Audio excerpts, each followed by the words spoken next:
¿Cómo están, amigos? Buenas noches, bienvenidos a esta nueva edición de En Portada. Verónica, ¿cómo estás? Muy bien, ¿qué tal, Mario? Vamos con los titulares.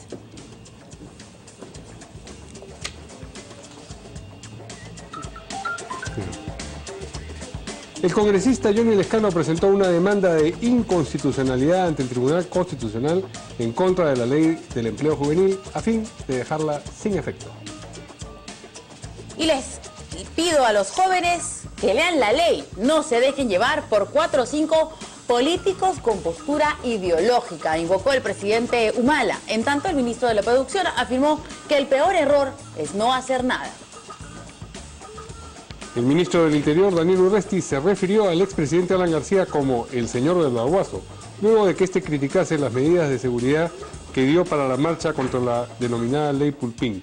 Por otro lado, hizo un mea culpa respecto de no haber revisado las mochilas de los manifestantes, pues algunas contenían bombas molotov. Y extrabajadoras de registros públicos ratificaron que el fiscal de la Nación, Ramos Heredia, visitó en diversas ocasiones a Rodolfo Orellana. Sin embargo, Ramos Heredia lo niega y reitera que no renunciará al cargo. Por favor.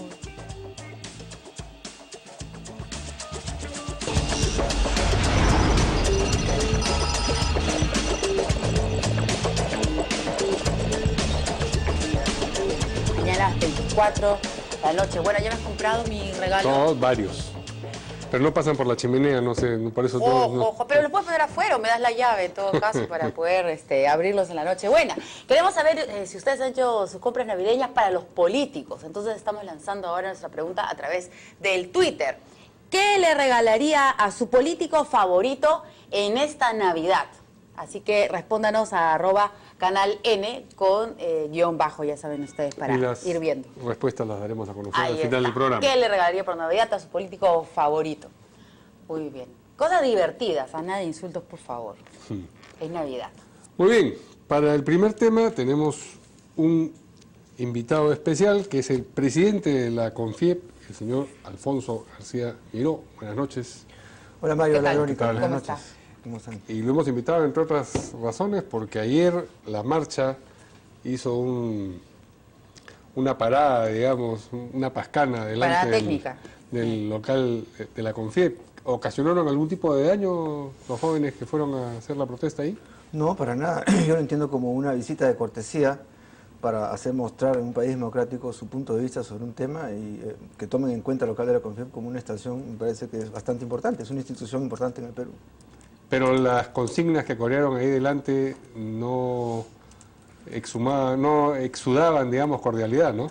En realidad habían de todo tipo de consignas, ¿eh? Yo creo que las que más habían eran las que rechazan la mala utilización por parte de los jóvenes para un tema particular de los políticos, poniendo en segundo orden la importancia del país en el tema laboral y en el tema de empleo, tanto por el lado de los empleados jóvenes como por el lado de las pequeñas empresas. Tengo la impresión de que más va el reclamo por ese lado, sin que dejar de lado su oposición, muchos de ellos por desinformación y algunos otros por posición ideológica y otros por temor.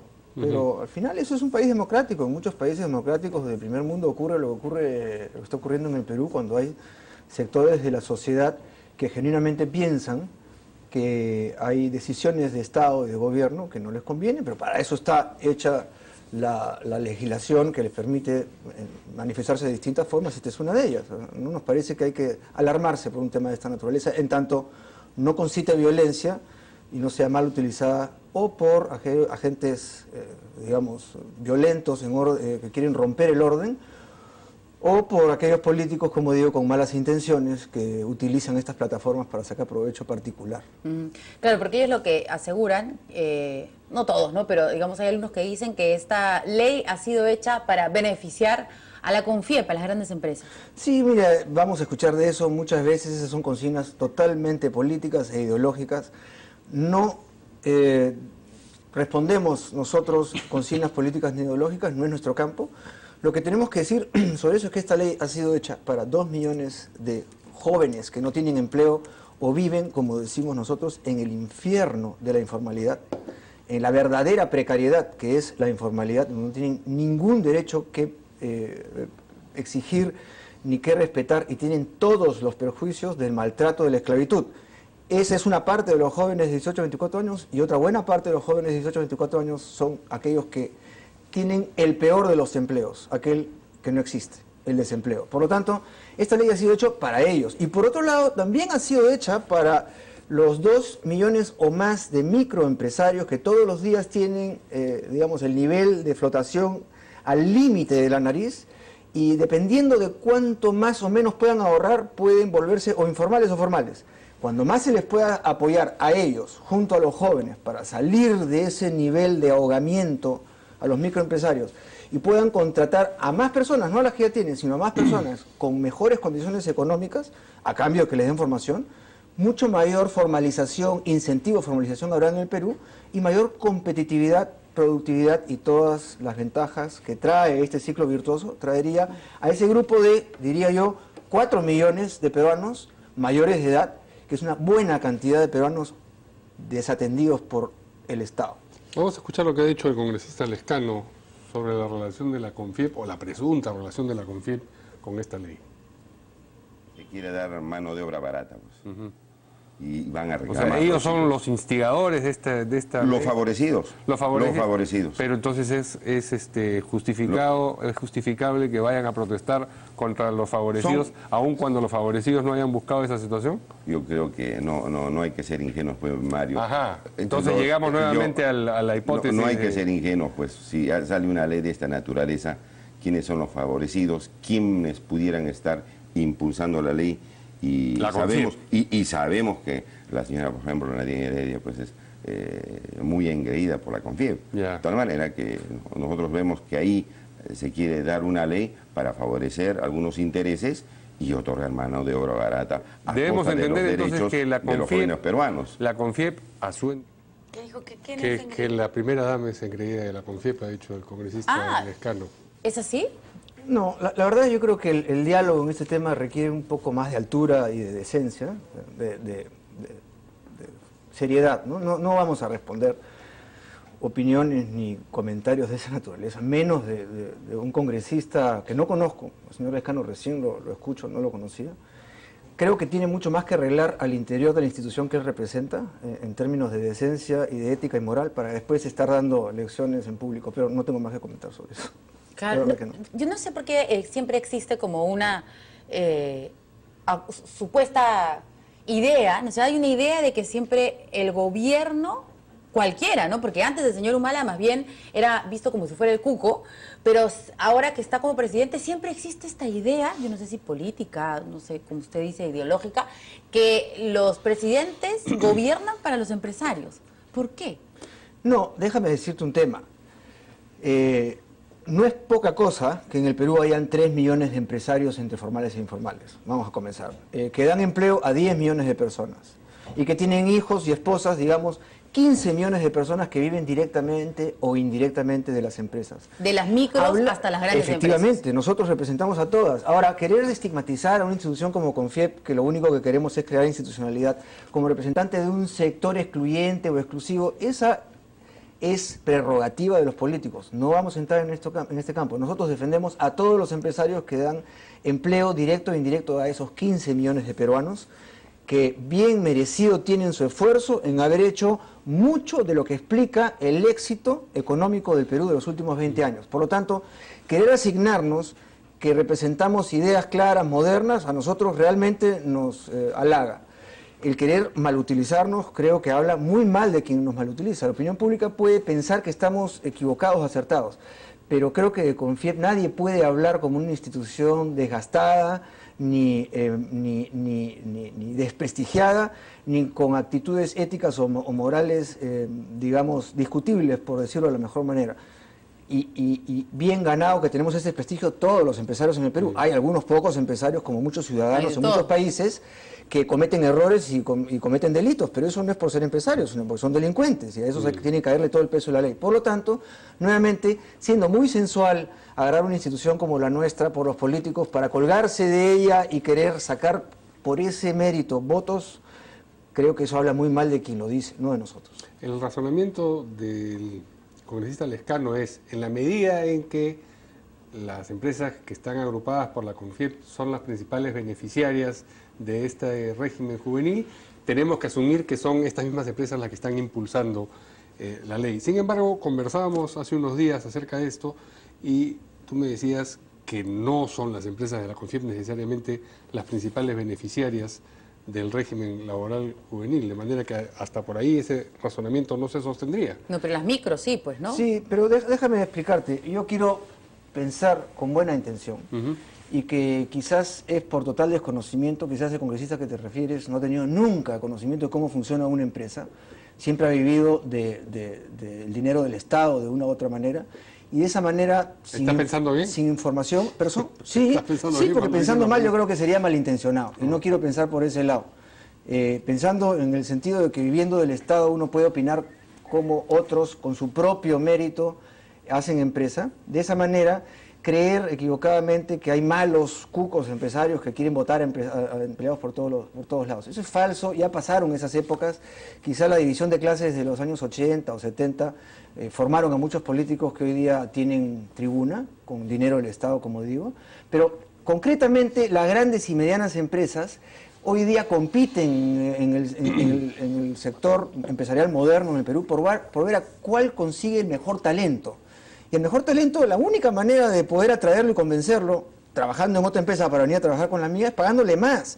Por lo tanto, las medianas y grandes empresas pagan mucho más a sus trabajadores que las condiciones mínimas, no del régimen juvenil, del régimen normal, del régimen estándar, del anterior. Son las pequeñas y medianas, las micro y pequeñas empresas, aquellas a las cuales los congresistas debieran estar defendiendo en el Perú y debieran estar solidarizándose con ellas y no tratando de darles la espalda. Son esas empresas las que todos los días luchan por un pedacito más o un pedacito menos, un margen más, un margen menos, que las hace pasar de la formalidad a la informalidad o viceversa. Es a ellas a quienes está directamente enfocada una legislación como esta, de esa naturaleza. Y yo creo que hay muchos empresarios, pequeños y microempresarios en el Perú, que se sienten maltratados, vulnerados y totalmente abandonados por los políticos en el Perú. Y no son pocos peruanos que sienten que se les da la espalda. Peruanos que además dan empleo formal a muchos otros peruanos. Por lo tanto, hay que tener mucho cuidado en atacar injustamente a una buena cantidad de peruanos que con el mérito propio hacen de su propio esfuerzo el éxito. Otro tema más. Aquellos que reclaman en la calle son miles de personas. Aquellos que beneficia esta ley son millones de personas. No porque miles de personas que sienten que o están, enfrentados a un riesgo por mala información o por posición ideológica, no porque sean miles, tienen derecho a imponer su verdad o su intención o su estrategia o su agenda a los otros millones de peruanos que por el hecho de no reclamar, tirar piedras o salir a gritar con un micrófono porque tiene, tribuna institucional, no por eso no tienen el mismo derecho, que se les respete sus derechos y que se aplique la ley en beneficio de ellos. Para eso ha sido hecho la ley, para eso hay mecanismos democráticos en el Perú, para eso hay un Congreso donde se aprueban leyes, que hayan políticos que dicen que sí cuando dijeron que no o viceversa. Eso ya es responsabilidad de los políticos y por eso serán juzgados. Pero las instituciones están hechas para ser utilizadas, eso es la democracia, eso es el Estado de Derecho. Hoy día tenemos una ley perfectamente aprobada por todos los rigores democráticos de un país serio y no hay razón para utilizar un micrófono o la violencia callejera en posición minoritaria para querer vulnerar los derechos de la mayoría. Vamos a ver un cuadrito, nos está diciendo ahí en la producción, hay un cuadro comparativo creo, ¿no? A ver si lo podemos poner. Ahí está. A ver, beneficios comparados, Perú, Colombia, Chile, Uruguay y Argentina. Sueldo mínimo, Perú. En dólares, ¿no? Dos gastos, claro, 252, Colombia 342, Chile 346, Uruguay 404, Argentina 514 dólares. Bueno, y de ahí a la hora de cambiarlo, ¿cómo hacen, no? En Argentina. Vacación, ¿no? Vacaciones. En Perú, 30 días, Colombia 15, Chile 15, Paraguay 20, Argentina de 14 a 35. Dios, qué aburrido, no podría 35 de vacaciones. Gratificaciones, sí en el Perú, sí en Colombia, opcional en Chile, sí en Uruguay, sí en Argentina. Utilidades en Perú sí, en Colombia no, en Chile sí, en Uruguay no, en Argentina no. Solo Chile y Perú. Asignación familiar, sí en el Perú, sí solamente los afiliados a cajas, en el caso de Colombia, sí en Chile, no en Uruguay, sí en Argentina. Y CTS o seguro de empleo en todos los países mencionados. Sí. Digamos, lo más llamativo es el monto del sueldo mínimo. Sí, déjame comentarte sobre eso. Quizás Sí. es lo menos importante. No hay mejor sueldo que el que se tiene y no hay peor que el que no se tiene. ¿De qué sirve un sueldo mínimo cuando el 60% de la población en el Perú no tiene sueldo, no digo sueldo mínimo? O tiene un sueldo del sector informal que es mucho más bajo que el mínimo, que es ese ambiente de infernal a donde me he referido y casi de esclavitud como la informalidad. Por lo tanto, es 60% del Perú tiene desempleo o empleo informal. Por lo tanto, no tiene ni sueldo mínimo. Y otro dato, en Estados Unidos el sueldo mínimo creo que es $250. No determina, en Estados Unidos hay 8% de desempleo y el nivel de ingreso per cápita comparado con el Perú de 12.000, en Estados Unidos es de 60.000. Por lo tanto, no define nada del sueldo mínimo. Ese es el primer dato que quiero... O sea, si se subiera el sueldo mínimo, igual los informales podrían cobrar cualquier cosa, no necesariamente ni el sueldo mínimo. El sueldo mínimo es como decir el mínimo nivel de felicidad. Yo quiero decretar en el Perú que la mínima felicidad es que todos estén contentos. Bueno, yo puedo decretarlo. El tema es quién lo puede cumplir, ¿no? Por lo tanto, aquellos que no lo cumplen tienen que estar al margen de la ley porque no tienen el mínimo nivel de felicidad. Otro tema más.